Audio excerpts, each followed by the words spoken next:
Kinansela ang nakatakdang pagbisita ng pamilya ni Mary Jane Veloso sa Indonesia. Pero ang good news, balik Pilipinas na raw si Veloso ngayong linggo.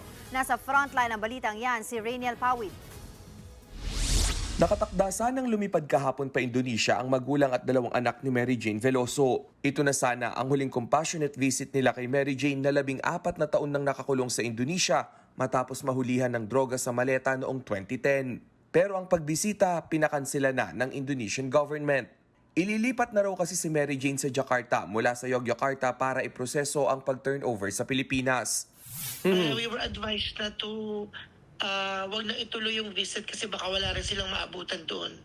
We're hoping to get consular access and then from there we'll know na kung kailan na talaga siya makakalipat papuntang Manila.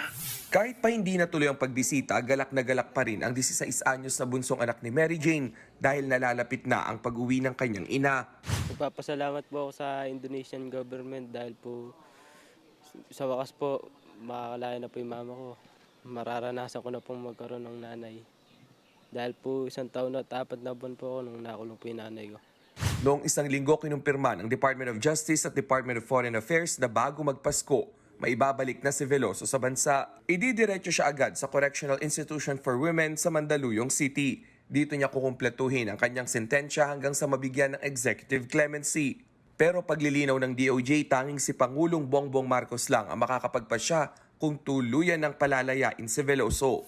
Ayon sa source ng News 5, posibleng Miyerkules o Huwebes ay maisaayos na ang transfer ni Mary Jane Veloso para maibalik ang kanyang kustodiya sa Pilipinas. Ito rin ang mga araw na maibabalik na siya sa bansa.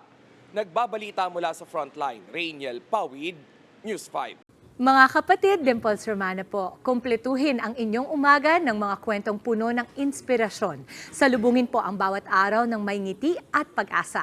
Kaya't mag-subscribe na po at mag-follow na sa aming social media pages ng News 5.